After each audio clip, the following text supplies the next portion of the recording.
Quien les habla, Oliver López Cano. Un feliz año 2021.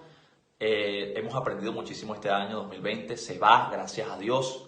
Pero que nos quede también de reflexión y de aprendizaje, por supuesto. Ha sido un año muy difícil en lo político, en lo social, en lo económico y en la salud.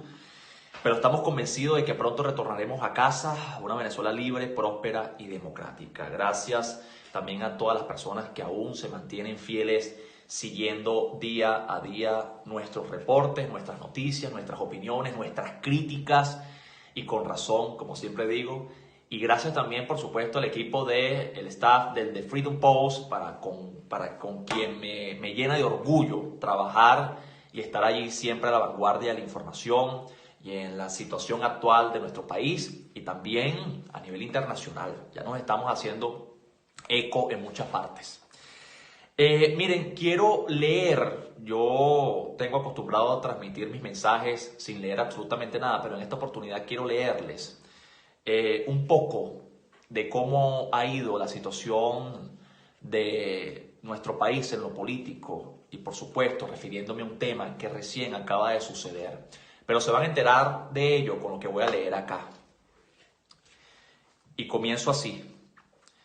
En días recientes tuve la oportunidad de dirigir un tuit a la familia Guaidó Márquez, específicamente al hermano de Juan Guaidó, Gustavo Guaidó, en donde mostraba un collage de fotos viralizado en redes sociales donde éste se encontraba de vacaciones.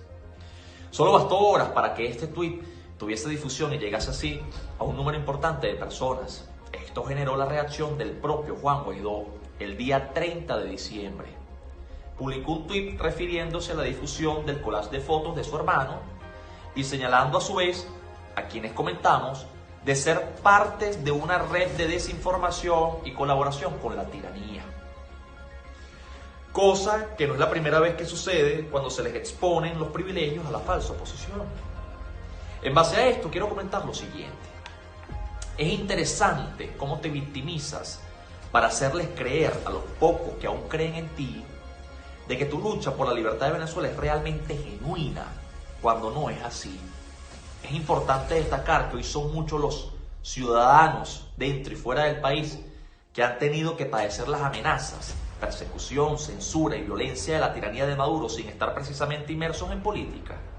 No se crean con más poder y razón que los demás, cuando la realidad irrefutable es que hoy son muchos los venezolanos que se encuentran presos en su propio país. Queda claro que el patrón de ustedes es seguir chantajeando y manipulando, utilizando esto como herramienta para hacerse del poder. Para nadie es secreto que, al igual que la tiranía, ustedes cuentan con un aparato comunicacional, audiovisual y en redes sociales que les sirve en bandeja de plata todas las acciones que emanen del G4, por muy viciadas que estén. Lo que sí queda claro es que ustedes son la desinformación y la mentira en carne y hueso. Es por ello que precisaremos lo siguiente. En el año 2015 nos convocaron a todos los venezolanos para acudir a las elecciones a la Asamblea Nacional y participar al llamado del voto. Desde el movimiento estudiantil abocamos toda nuestra maquinaria para que ustedes obtuviesen un curul en la Asamblea Nacional, y así sucedió. Todo esto, por supuesto, envuelto en un panfleto de promesas incumplidas. Qué lamentable que para ese entonces sí éramos útiles, y que ahora nos tilden de G2 por criticar sus políticas, y con razón. Ahora nos damos cuenta de que esos 5 años fueron solo para dilatar acciones. En ese interín, los venezolanos fuimos sometidos una vez más a falsas electorales, falsos encuentros de diálogos y artimañas oscuras con partícipes del chavismo y de la tiranía. Ahora bien, sería interesante que, así como te tomaste el tiempo de responder a través de un tuit al señalamiento de tu familia, nos responda a los venezolanos lo siguiente. La Contraloría Ciudadana no es la excepción para sus políticos y ustedes lo saben. ¿En qué quedó el tema del cuputazo? Cuéntanos un poco más del tema de monómeros y de sus involucrados.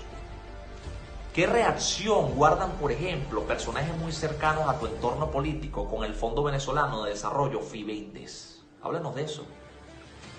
Esta es la fecha en la que seguimos esperando respuestas sobre las toneladas de ayuda humanitaria y los miles de dólares que son hoy manejados por varias ONG de tu conocimiento. Explícale a los venezolanos el hermetismo de los bonos 2020 aprobados por la Asamblea Nacional. ¿Cómo es eso de la designación de una fiscal del chavismo para manejar los temas legales de una embajada de Panamá? Explícale a los venezolanos cómo es que designas a una persona vinculada a Diosdado Cabello para la recuperación de activos del país de nombre Javier Troconis, que por cierto, el The Washington Post acaba de publicar una investigación bien exhaustiva del tema. Y no es G2 cubano ni fake news. Dinos cómo es que permitiste, con la excusa de que había que lograr un encuentro nacional, la entrada de diputados del chavismo al hemiciclo de la Asamblea Nacional, aún sabiendo que estos habían perdido su cargo como diputados por haberse presentado como candidatos a la Asamblea Nacional Constituyente ilegítima de Nicolás Maduro. Da respuesta de por qué ahora dices que este año es el año de la fuerza para salir de Maduro. Si tu propio jefe Leopoldo López le ha dicho al mundo y a los principales aliados que el camino a la transición es un gobierno bipartito, es decir, con miembros de la dictadura, con miembros de la tiranía. En base a lo anterior, explícanos entonces cómo es que pretendían poner en marcha un gobierno de transición con personajes de la tiranía como Michael Moreno y Vladimir Padrino López. Incluso ya existía una sentencia emanada del TCJ ilegítimo.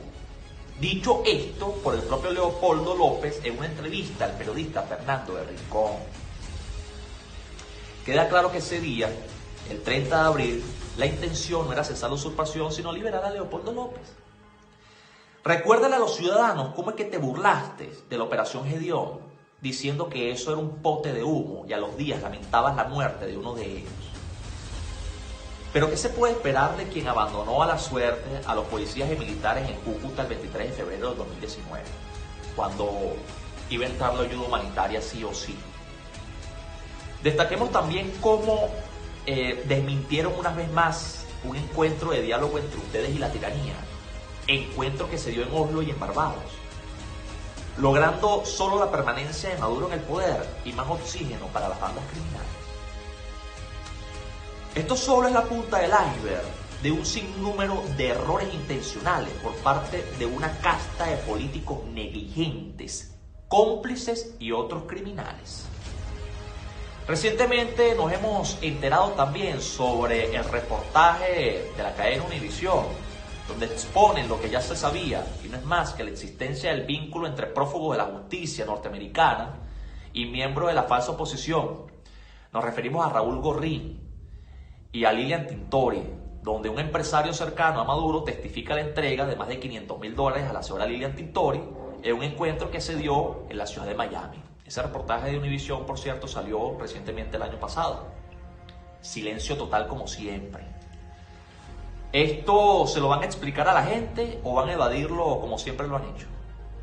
Hasta el sol de hoy, por cierto, el eurodiputado Germán Tech, eurodiputado del partido Vox en España, le ha vuelto a replicar a la señora Lilian Tintori de que explique dicho reportaje y aún más lo señalado por The Washington Post. Y repito, no es G2 ni fake news. Y termino diciendo lo siguiente. El 5 de enero da inicio a un proceso completamente nulo. A los ojos de la ley y a la actual Constitución. Por un lado, una banda que lleva 22 años haciéndose del poder a la fuerza y con violencia. Y por otro lado, una banda de cómplices y corruptos de la mal llamada oposición. Tal principio de continuidad propuesto por la oposición es tan inexistente como el show del 6 de diciembre de Nicolás Maduro. De momento lo único que queda claro es que todos buscan tiempo, mientras la ciudadanía padece la agonía, la incertidumbre, la desesperanza y la separación a la fuerza de los seres queridos. Por tal motivo es la hora del ciudadano. Vuelvo y repito, Juan Guaidó, así como te tomaste el tiempo para responderme el tweet sobre tu hermano, respóndele esto al país. Dios los bendiga y cuídense mucho. El juego cambió y la ayuda humanitaria entra sí ¿O sí? Entonces, inicia la fase definitiva del cese, de la usurpación. Acaba a unas elecciones presidenciales, Y en lo personal, con ministros que vienen a haber sido lo que llaman el chavismo crítico. Este es el entendimiento de que todos somos necesarios en sociedad. Mal pudiéramos nosotros hacer de negar a una parte del país que existe, que va a existir y que está... Hay momento de afianzar lazos con el mundo para poder atender la emergencia en el corto plazo, pero también de empujar ese gobierno de manera nacional, la única alternativa que tiene hoy Venezuela para superar. Cuando Maduro habla de diálogo, habla de ganar tiempo, no habla de solucionar los problemas de la gente. Cuando el usurpador habla de negociación, habla de burlarse del pueblo. Y vamos a salir juntos de esta crisis. Hoy seguimos adelante, hoy con más fuerza que nunca seguimos en la lucha para conquistar Venezuela. Tenemos una sola estrategia enmarcada en el cese de la usurpación, gobierno de transición y elecciones libres. Vamos a lograrlo. Diálogo, cero negociaciones y cero elecciones adelantadas con Maduro en el poder. Venezuela, estamos juntos en esto. La unión de todos los factores es la clave en este momento, no solamente de Venezuela, sino el mundo hoy nos acompaña, no estamos solos y lo vamos a lograr. Fuerza. Un abrazo. Y nos queda poco, también debo decirlo. Estamos convencidos y muy claros que una transición va a tener que incluir a personas que han estado durante estos últimos años en la estructura de poder de la dictadura. Pero lo que sí va a haber es delegación del gobierno encargado de Venezuela. Con respecto a, digamos, la solución, la propuesta, tiene que ver con, precisamente, quién nombra el CNE. Allí nos comprometimos a contribuir con el cese de la usurpación. Y yo les puedo decir que lo que comenzó el 30 de abril es un proceso que es irreversible.